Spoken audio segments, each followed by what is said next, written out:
بسم اللہ الرحمن الرحیم۔ السلام علیکم۔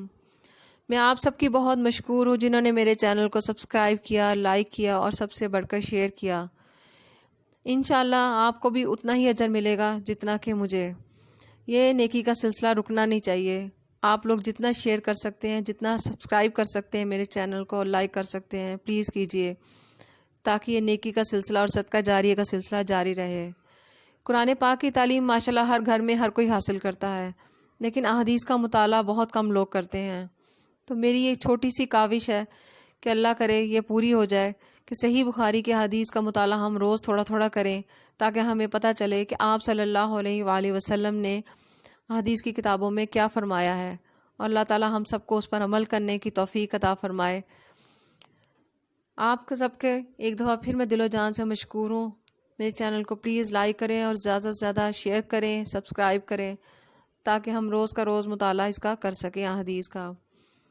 صحیح بخاری کی کتاب ایمان سے میں آج آپ کے سامنے حدیث نمبر 20 لے کر حاضر ہوں۔ چلیں آئیں سنتے ہیں اور اس سے استفادہ حاصل کرتے ہیں۔ اور اس بات کا ثبوت کہ معرفت دل کا فعل ہے، اس لیے کہ اللہ تعالیٰ نے فرمایا، لیکن اللہ گرفت کرے گا اس پر جو تمہارے دلوں نے کیا ہوگا۔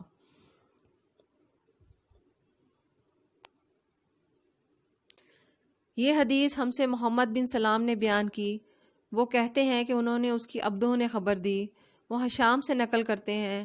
حشام حضرت عائشہ رضی اللہ تعالیٰ عنہ سے فرماتی ہیں کہ رسول صلی اللہ علیہ وآلہ وسلم لوگوں کو کسی کام کا حکم دیتے تو وہ ایسا ہی کام ہوتا جس کے کرنے کی لوگوں میں طاقت ہوتی۔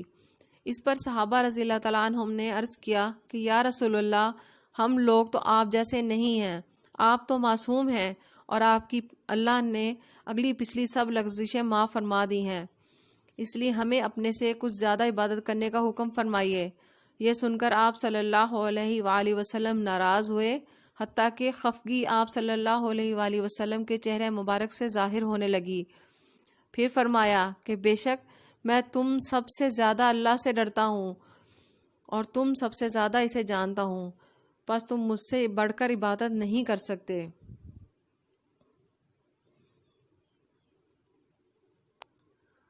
حدیث نمبر 21 میں ہے، اس حدیث کو ہم سے سلمان بن حرب نے بیان کیا، ان سے شعبہ نے، وہ قتادہ سے روایت کرتے ہیں، وہ انس رضی اللہ تعالیٰ عنہ سے، اور وہ نبی کریم صلی اللہ علیہ وآلہ وسلم سے نقل کرتے ہیں۔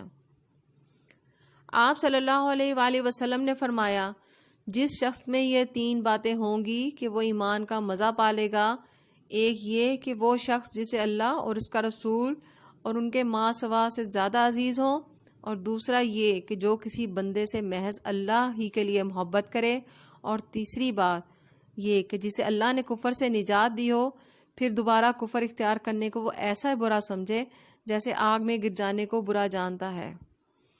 جزاک اللہ۔ اللہ تعالی ہم سب کو اس پر عمل کرنے کی توفیق عطا فرمائے۔